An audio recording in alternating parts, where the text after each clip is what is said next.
ஆதன் ஆன்மீகம் நேயர்களுக்கு வணக்கம். தொடர்ந்து நம்மளுடைய சேனல்ல நிறைய விஷயங்கள் பார்த்துட்டு இருக்கோம். அந்த வகையில இன்னைக்கு என்ன ஸ்பெஷல் அப்படின்னு பாத்தீங்கன்னா, நவராத்திரி நேரம் வந்துருச்சு. கொலு பொம்மைகள் எல்லாருமே வாங்க ஆரம்பிச்சிருப்போம். கொலு பொம்மைக்கு பேர் போன இடம் என்ன அப்படின்னு பாத்தீங்கன்னா கண்டிப்பா மயிலாப்பூர் தான். அப்படி மயிலாப்பூர்ல இருக்கக்கூடிய ஸ்ரீ விஜயா ஸ்டோர்ஸுக்கு தான் வந்திருக்கோம். கொலு பொம்மைகளுடைய கலெக்ஷன் எல்லாமே மொத்தமா கிடைக்கும் அப்படின்னு சொல்லியிருக்காங்க. உள்ள என்னென்ன விஷயங்கள் இருக்குன்னு பொறுமையா போய் பார்க்கலாம்.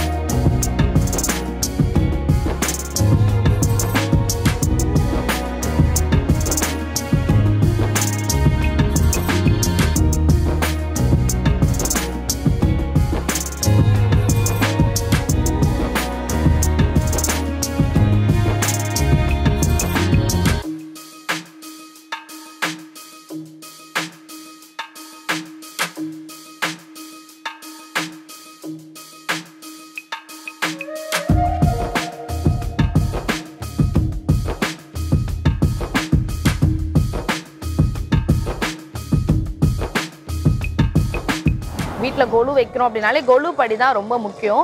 ஆனா இங்க பாருங்களேன், எல்லா விதமான கொலு படியுமே வெளியவே வச்சிருக்காங்க. நம்ம சின்ன சைஸ்ல தான் வைக்க போறோம், ஒரு 3 படி தான் வைக்க போறோம் அப்படின்னா அதுக்கான படிகளுமே இங்க இருக்கு. இல்ல நாங்க நிறைய வைக்கணும், நிறைய பெருசா நாங்க நவராத்திரி கொண்டாடுறோம் அப்படின்னா அதுக்கான விஷயங்களுமே இங்க இருக்கு. பெரிய பெரிய கொலு படிகளை பார்த்தோம். ஆனா இங்க பாருங்களேன், ரொம்ப சின்னதா அழகா இருக்கு. இந்த நவராத்திரிக்குன்னு இல்லாம நம்ம வீட்டுல கூட வச்சு நம்ம வழிபாடு செய்யணும், சின்ன சின்ன சிலைகள் வைக்கணும் அப்படின்னா இந்த படி எல்லாமே நம்ம யூஸ் பண்ணலாம். அது மட்டும் இல்லாம இங்க ரொம்ப பிடிச்சது என்ன அப்படின்னு பாத்தீங்கன்னா, அங்க பாருங்க முருகனை இப்ப எல்லாருமே வழிபட ஆரம்பிச்சிட்டோம். திருச்செந்தூர் கோவிலுடைய கோபுரம் இங்க இருக்கு. இந்த கொலுவுல அறுபடை முருகன் வீடு வைக்கிறோம் அப்படின்னா, அந்த செட் நம்ம வைக்கிறோம் அப்படின்னா கண்டிப்பா இந்த கோபுரத்தை நம்ம வாங்கி பயன்படுத்திக்கலாம். நவராத்திரியில கொலு வைக்க தேவையான படிகள் எல்லாமே நம்ம கீழேயே பார்த்துட்டோம். பொம்மைகள் ரொம்ப எக்ஸ்க்ளூசிவா எங்க இருக்கு அப்படின்னு பாத்தீங்கன்னா 3rd ஃப்ளோர்ல இருக்கு. இப்ப நம்ம 3rd ஃப்ளோர் தான் வந்திருக்கோம். ஃபர்ஸ்ட் இங்க பாத்தீங்கன்னா உலகளந்த பெருமாள் இருக்காங்க, சிவன் இருக்காங்க, சிவன் குடும்பம் இருக்கு. இப்ப சமீபத்துல தான் நம்ம நரசிம்மா படம் பார்த்தோம் இல்லையா? நரசிம்மா படத்துல வரக்கூடிய வராக அவதாரம் இருக்கு, நரசிம்ம அவதாரம் இருக்கு. இந்த இடத்துல அவ்வளவு பொம்மைகள் இருக்கு. நம்ம நவராத்திரி வருஷம் கொண்டாடுறோம். ஆனா நவராத்திரி ஏன் கொண்டாடுறோம் அப்படின்றதுக்கு ஒரு கதையுமே சொல்றாங்க. அது என்ன அப்படின்னு பாத்தீங்கன்னா, சிவபெருமானை அடையறதுக்காக பார்வதி அவங்க ஊசி முனையில ரொம்ப தவம் செய்யறாங்களாம். ஒரு 9 நாள் கிட்டத்தட்ட கடுமையான தவம் செய்யறாங்களாம். அந்த 9 நாளை தான் நம்ம நவராத்திரியா கொண்டாடுறோம். என்னைக்குமே நம்ம கோவில்ல போய் தானே எல்லா கடவுளையும் வழிபாடு செய்வோம். ஆனா இந்த 9 நாள்ல கடவுள் எல்லாருமே நம்ம வீட்டுக்கு வருவாங்களாம். அதோட பிரதிபலனாதான் நம்ம கொலு வைக்கிறோம், கொலு பொம்மைகளும் வீட்டுல வைக்கிறோம். அப்படி பார்க்கும் பொழுது இங்க இல்லாத கடவுள்களே இல்லை அப்படின்னு தான் சொல்லணும். நம்ம ஒவ்வொரு கடவுளுமே ஒரு உருவம் மட்டுமா இங்க இருக்காங்கன்னா கிடையாது, ஒவ்வொரு விதத்துல இருக்காங்க. இங்க பாத்தீங்கன்னா சிவன் பார்வதி திருமண கோலம் இருக்கு, திருச்செந்தூர்ல எப்படி இருக்காரோ அதே மாதிரி அழகான முருகன் இருக்காரு, வராகி அம்மன் இருக்காங்க. இந்த நவராத்திரி நேரத்துல பாத்தீங்கன்னா நம்ம வீட்டுல லிங்கங்கள் கூட வைக்கலாம் அப்படின்னு சொல்றாங்க. வித்தியாசமா இருந்த பெரிய பெரிய சிலைகள் எல்லாத்தையும் நாம பார்த்தோம். எனக்கு இவ்வளவு பெரிய சிலை வைக்க முடியாது அப்படின்னு ஃபீல் பண்றவங்களுக்கும் இங்க அதுக்கான சொல்யூஷன் கொடுத்துருக்காங்க. என்ன அப்படின்னு பாத்தீங்கன்னா, பெரிய சிலைகள் என்ன உருவத்துல எவ்வளவு அழகா கொடுத்துருக்காங்களோ அதே மாதிரியான சின்ன சிலைகளும் இருக்கா. அதாவது பெருசா தான் வாங்கணும் அப்படின்னு இல்ல, சின்ன சைஸ்லயுமே இங்க அவைலபிள் இருக்கு. உங்களுக்கு என்ன சைஸ் தேவையோ அதை நீங்க தேடி வாங்கிக்கலாம். அது மட்டும் இல்லாம குருமார்கள் நம்ம எல்லாருக்குமே ரொம்ப முக்கியம் இல்லையா? கொலு பூஜையில குருமார்கள் இல்லைன்னா எப்படி? அதாவது கடவுள்களே நம்ம வீட்டுக்கு வராங்க அப்படின்னு நான் சொல்லியிருந்தேன். இந்த 9 நாள்ல அந்த நேரத்துல நம்மளுடைய குருமார்களும் கண்டிப்பா வரணும். ஏன்னா குருமார்களுடைய ஆசி தான் நமக்கு டக்குன்னு கிடைக்கும் அப்படின்னு சொல்லுவாங்க. அந்த வகையில குருமார்களுடைய சிலைகளுமே இங்க இருக்கு. இங்க பாத்தீங்கன்னா சாய்பாபாவா இருக்கட்டும், வள்ளலாரா இருக்கட்டும், காஞ்சி பெரியவரை இப்ப எல்லாருமே நிறைய வழிபாடு செய்ய ஆரம்பிச்சிருக்கோம். ராகவேந்திரர் இருக்காரு, ஆதிசங்கரர் இருக்காரு, இன்னும் நிறைய பேர் இங்க இருக்காங்க. நம்முடைய வீட்டுல இருக்கக்கூடிய கொலுவுக்கு கண்டிப்பா நம்மளுடைய குருமார்கள் வரணும் அப்படின்னு நினைச்சீங்கன்னா இங்க நீங்க பார்க்கலாம். இன்னும் சிலர் ரொம்ப இன்டெப்தா வைப்பாங்க. எனக்கு தெரிஞ்சவங்க ஒருத்தவங்க எல்லாம் பாத்தீங்கன்னா ஒரு வீடு முழுக்க கொலு வச்சிருக்காங்க. அந்த மாதிரி நாங்களும் பிரம்மாண்டமா கொலு வைக்கணும்ப்பா, எல்லா கடவுளும் எங்க வீட்டுல இருக்கும் அப்படின்னு நினைச்சீங்கன்னா அதுக்கு கண்டிப்பா இந்த ஒரு ஸ்பாட்டை நீங்க மிஸ் பண்ணிடாதீங்க அப்படின்னு தான் நான் சொல்வேன். ஏன் அப்படின்னு பாத்தீங்கன்னா, இந்த ஒரு சிலை பாத்தீங்கன்னா சக்கர தாழ்வார் அப்படின்னு சொல்றாங்க. இந்த ஒரு சிலையில இங்கேயுமே உருவம் இருக்கு, பின்னாடி பாத்தீங்கன்னா இங்க நரசிம்மர் உருவம் இருக்கு.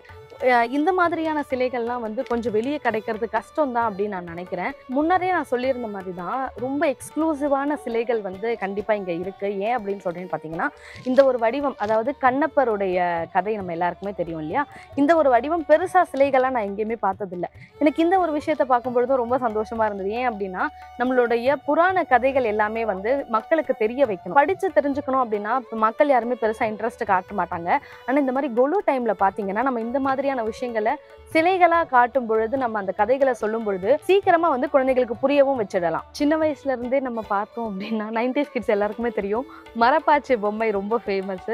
இங்க வந்து மரப்பாச்சி பொம்மை இருக்காங்க, அதாவது பெரிய சைஸ்ல இருக்காங்க. பெரிய சைஸ்ல மட்டும் இல்லாம ரொம்ப குட்டி, அதை பாருங்க இவ்வளோ சின்ன சைஸ்லயும் இருக்காங்க. இந்த மரப்பாச்சி பொம்மை பாத்தீங்கன்னா ரொம்ப பிளைனா இருக்காங்க. இதுதான் வந்து நம்ம 90s கிட்ஸ் எல்லாருமே பார்த்திருப்போம். இது மட்டும் இல்லாம 2K கிட்ஸ்க்கு ஏற்ற மாதிரி ரொம்ப டெக்கரேட்டிவா வேணும் அப்படின்னாலுமே அந்த சிலையுமே இங்க இருக்கு. கொலுவுல வைக்கிற ட்ரெடிஷ்னலான பொம்மைகள் ஒரு புறம் இருந்தாலுமே, நம்ம ரொம்ப இந்த ஃபேண்டசி பொம்மை எல்லாம் சொல்லுவாங்கல்ல, இந்த டோரேமான், அப்புறம் சின்சான், அதுக்கப்புறம் வந்து குட்டி லிட்டில் கிருஷ்ணா, ஹனுமன், இந்த மாதிரியான பொம்மைகளுமே இங்க நிறைய இருக்கு. இவ்வளோ நேரம் நம்ம பார்த்ததெல்லாம் வந்து பெரிய பொம்மைன்னு நான் சொல்லிட்டு இருந்தேன், அதெல்லாம் பெரிய சைஸ்ல அதை விட பெரிய சைஸ் இருக்கு அப்படின்ற மாதிரி இருக்கு.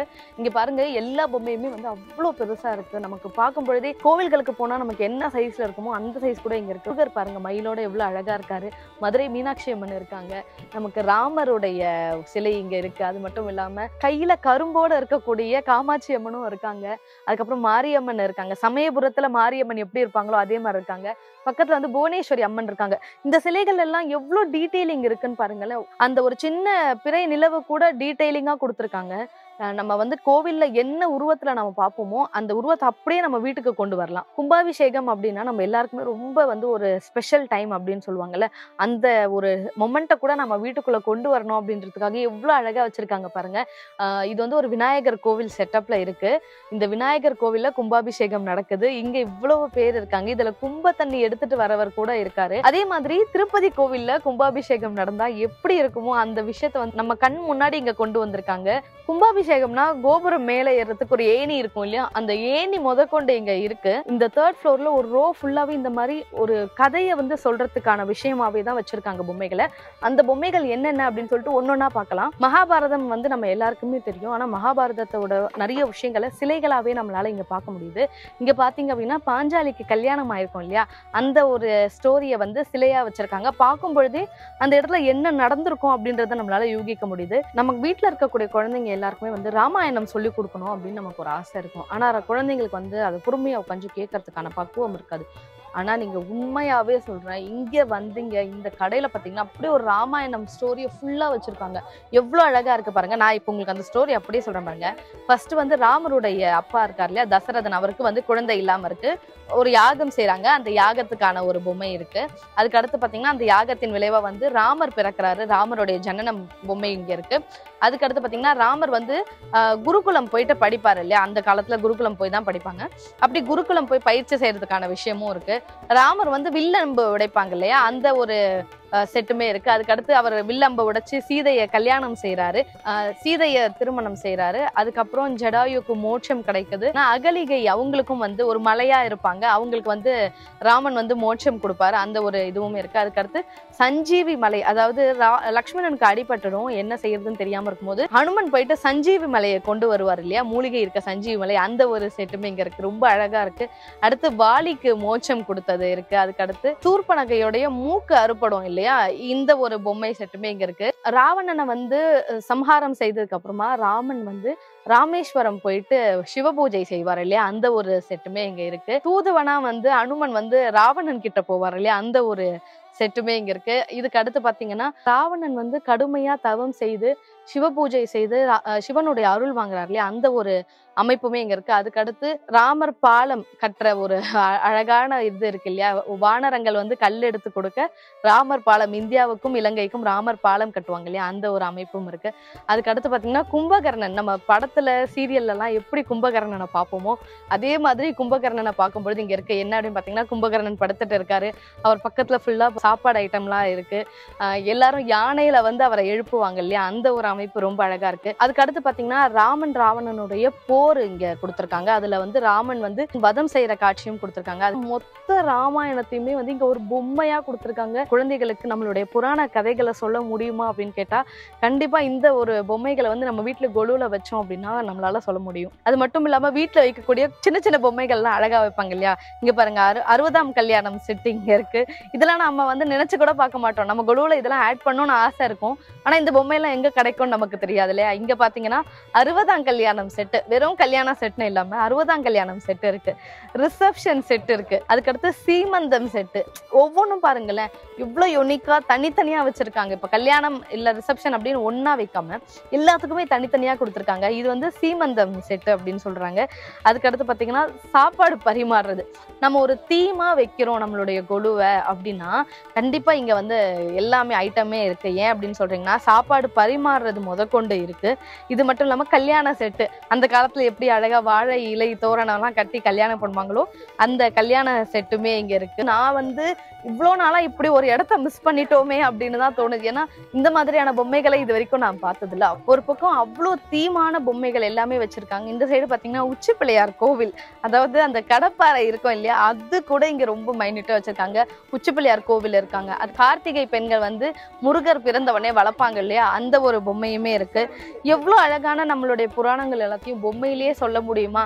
இவ்வளவு நாள் நம்ம எல்லாருமே இப்படி ஒரு நவராத்திரியை வந்து கொண்டாடாம மிஸ் பண்ணிட்டு இருக்கோமே அப்படின்ற ஒரு எண்ணம் தான் வருது. ஆரம்பத்திலேயே சொன்ன மாதிரிதான் இவ்வளவு நுணுக்கமான பொம்மைகள் இருக்குமா அப்படின்னு நிச்சயமா நான் எதிர்பார்க்கவே இல்லை இந்த கடைக்குள்ள வரும் பொழுது. ஏன்னா அவ்வளவு அழகழகான விஷயங்கள் ஆரம்ப காலத்துல நம்மளுடைய பண்டைய தமிழர்கள் எப்படி வாழ்ந்தாங்க அப்படின்ற விஷயத்த எல்லாத்தையுமே சொல்லியிருக்காங்க. அவங்க என்னென்ன தொழில் செய்தாங்க, அந்த மாதிரியான பொம்மைகளுமே இங்க இருக்கு. நம்ம வீட்டுல கோவில் கோபுரத்தோட கொலு வைக்கணும் அப்படின்னு ஆசைப்படுறவங்களுக்கு எல்லாம் நிச்சயமா இந்த ஒரு கோபுரம் வந்து ரொம்ப ஹெல்ப்ஃபுல்லா இருக்கும். இந்த கோபுரம் மட்டும் தானா அப்படின்னு கேட்டா கண்டிப்பா கிடையாது. நம்ம தஞ்சாவூர் கோவிலுடைய கோபுரமும் இங்க இருக்கு. நம்ம நிறைய கதைகளை சொல்லக்கூடிய பொம்மைகள் எல்லாமே ஒரு சைடு பார்த்தோம் இல்லையா. இன்னொரு ஒரு சைடுல வந்து பாத்தீங்கன்னா இண்டிவிஜுவல் பொம்மையா, ஒரு கிருஷ்ண அவதாரமா இருக்கட்டும் இல்ல ராமர் அவதாரமா இருக்கட்டும், இதெல்லாம் இண்டிவிஜுவல் பொம்மையாவுமே இங்க இருக்கு. இது வந்து மண் பொம்மையா அப்படின்னு கேட்டா மண் பொம்மையும் இருக்கு, பேப்பர்ல செய்த பொம்மைகளும் இங்க இருக்கு. நம்ம வந்து மண் பொம்மை அப்படின்னா நிறைய வெயிட் வரும், நம்மளால கொண்டு போக முடியாதுன்னு யோசிப்போம் இல்லையா. ஆனா அந்த மாதிரியான விஷயமே இங்க கிடையாது. நீங்க ஒரு மண் பொம்மையை எந்த உருவத்துல எவ்வளவு அழகா பாக்குறீங்களோ அதே பொம்மை பேப்பர்லயும் இருக்கு. பேப்பர்ல இருக்கக்கூடிய பொம்மை மண்லையுமே இங்க இருக்கு. இங்க உலோகத்தால ஆன பொம்மைகளுமே இருக்கு. கொலுவுக்கு மட்டும் இல்ல, தொடர்ந்து எங்க வீட்டுல வந்து கடவுள் சிலை இருக்கணும் அப்படின்னு ஆசைப்பட்டீங்க அப்படின்னா இந்த மாதிரி உலோகத்தாலான சிலைகளுமே இங்க நிறைய இருக்கு. நம்மளால வெரைட்டிஸ் பார்க்க முடியுது. எல்லா நவராத்திரியுமே வந்து ரொம்ப ஸ்பெஷலா இருக்கணும், எங்க வீடு வந்து ரொம்ப யூனிக்கா இருக்கணும், இந்த ஒரு பொம்மை வேற யார்கிட்டயுமே இருக்கக்கூடாது, என்கிட்ட தான் இருக்கணும் அப்படின்னா டெஃபினட்டா இதுதான் நம்பர் 1 பெஸ்ட் ஸ்பாட்னு நான் சொல்லுவேன். ஏன் அப்படின்னு பார்த்தீங்கன்னா இந்த ஒரு சிலையெல்லாம் வந்து சீரியஸ்லி நான் எக்ஸ்பெக்ட் பண்ணவே இல்லை. இது பார்க்கும்பொழுதே நமக்கு தெரிஞ்சிருப்போம் பூரி ஜெகநாத் கோவிலில் இருக்கக்கூடிய சாமி சிலை. இந்த மாதிரியான சாமிகள் வந்து நம்ம யார் வீட்டு கொலுவிலையும் பார்த்துருக்க மாட்டோம். நம்ம வீட்டில் வந்து ரொம்ப எக்ஸ்க்ளூசிவாக இருக்கணும் அப்படின்னா கண்டிப்பாக நம்ம இங்கே ரெஃபர் பண்ணலாம். இங்கே வந்து பூரி ஜெகநாதர் கோவிலில் கடவுள் எப்படி இருப்பாங்களோ அதை வந்து அப்படியே இப்போ இவங்களோட வந்து இன்னும் ஒரு 3 சாமி சிலை இருக்கும். அதோட செட்டாவே ரொம்ப அழகாவே கொடுத்துருக்காங்க. அது மட்டும் இல்லாமல் இந்த மாதிரி தேர்லாம் பார்த்தீங்கன்னா ரொம்ப அழகாவே இங்கே இருக்கு. இதுவுமே நிறைய வெரைட்டிஸ் இருக்கு. இது வந்து நமக்கு வந்து மண் பொம்மை கிடையாது, இது வந்து ஒரு மர பொம்மை தான் சொல்றாங்க. இதுக்கு நடுவில் நாம வந்து கடவுளை வச்சு தேரா கூட வைக்கலாம். இந்த கோவில் திருவிழா வந்து நம்ம வீட்டு கொலுவில் நம்ம கொண்டு வரணும் அப்படின்னா கண்டிப்பா இந்த மாதிரியான விஷயங்களும் யூஸ் பண்ணிக்கலாம். இப்போ இதுக்கு முன்னாடி நம்ம பூரி ஜெகநாதர் சிலை பார்த்தோம் இல்லையா, ரொம்ப எக்ஸ்க்ளூசிவா இருந்தது, ரொம்ப புதுசாகவும் இருந்தது. அதே மாதிரி இன்னொரு ஒரு சிலையும் வந்து இங்க ரொம்ப புதுசாவே இருக்காது. என்ன அப்படின்னு பார்த்தீங்கன்னா அஷ்ட அம்மன் அப்படின்னு சொல்றாங்க. அதாவது விஸ்வரூப அம்மன். அம்மன் வந்து நவராத்திரியில வந்து எந்த மாதிரி விஸ்வரூபத்தை அவங்க காமிச்சிருப்பாங்களோ அந்த சிலை வந்து இங்க இருக்கு. ரொம்ப அழகா இருக்கு. எல்லா கடவுளுமே வந்து ஒரே சிலையில வந்தா எப்படி இருக்கும், என்னதான் நம்ம தனித்தனியா எல்லா சிலைகள்ல நம்ம கடவுளை பார்த்தாலும் ஒரே சிலையில எல்லா கடவுளும் இருக்காங்க அப்படின்னா அது கொஞ்சம் ஸ்பெஷல் தானே.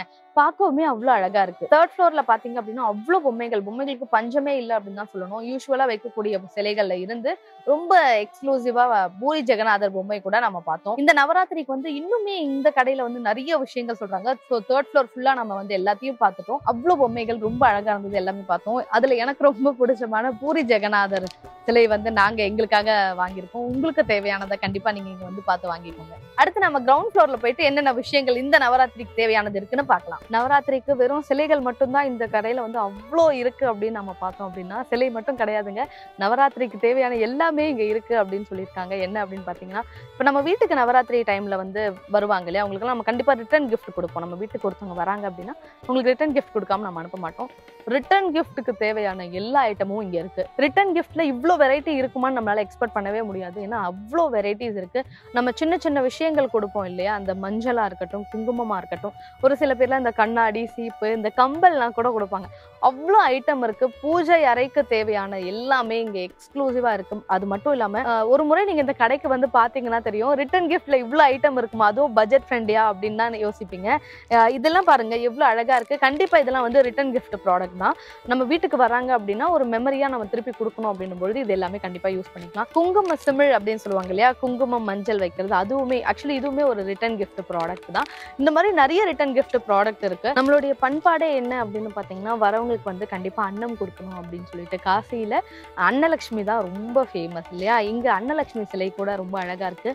ரிட்டர்ன் கிஃப்டா நம்ம கொடுக்கறதுக்கு வந்து அன்னலட்சுமி சிலையும் வந்து ரொம்ப அழகா இருக்கும் அப்படின்னு நான் நினைக்கிறேன். இந்த வருஷ கொலுவுல கண்டிப்பா நீங்க அன்னலட்சுமியை வந்து ரிட்டர்ன் கிஃப்டா கொடுக்கும் பொழுது நமக்கும் நிறைய செல்வங்கள் சேரும், நம்ம வீட்டுல வந்துட்டு போறவங்களுக்கும் நிறைய நல்லது நடக்கும் அப்படின்னு நான் நினைக்கிறேன். நவராத்திரி அப்படின்னும் பொழுது நம்ம ரிட்டர்ன் கிஃப்ட் கொடுப்போம் இல்லையா, கண்டிப்பா ரிட்டர்ன் கிஃப்ட்ல ஒரு சில விஷயங்கள் நம்ம பார்த்தோம். ஆனா சுமங்கலிக்கு தேவையான விஷயங்களும் நம்ம அதுல கண்டிப்பா கொடுப்போம். அதுல வந்து பாத்தீங்கன்னா ஒரு துணி இருக்கும், மஞ்சள் குங்குமம் இருக்கும், கண்ணாடி இருக்கும். இங்க அதுக்கு தேவையான விஷயங்களுமே அவ்வளவுமே இருக்கு. எதுலையுமே வந்து இவங்க குறைச்சு வைக்கல அப்படின்னு தான் சொல்லுவேன். இந்த கடையில பாத்தீங்க அப்படின்னா நவராத்திரிக்குன்னு ஒரு கடையை டிசைன் பண்ண முடியும் அப்படின்னா என்ன பொறுத்த வரைக்கும் நான் இந்த கடை தான் சொல்லுவேன். ஏன்னா அவ்வளவு விஷயங்கள் இருக்கு. இன்னைக்கு நம்ம இந்த கடையில நிறைய விஷயங்கள் கொலுவுக்கு தேவையானதெல்லாம் பார்த்தோம். அவ்வளோ பொம்மைகள் பார்த்தோம், ரிட்டர்ன் கிஃப்ட் பார்த்தோம், சுமங்கலிக்கு தேவையானது எல்லாமே நம்ம பார்த்தோம். நம்மளுடைய சப்ஸ்கிரைபர்களுக்கு தேவையான ஒரு விஷயத்தை கொடுத்துருக்கோம் அப்படின்னு சொல்லும் பொழுது எங்களுக்கு வந்து மன நிறைவா இருக்கு. தொடர்ந்து நிறைய விஷயங்கள் பார்க்கலாம். நன்றி.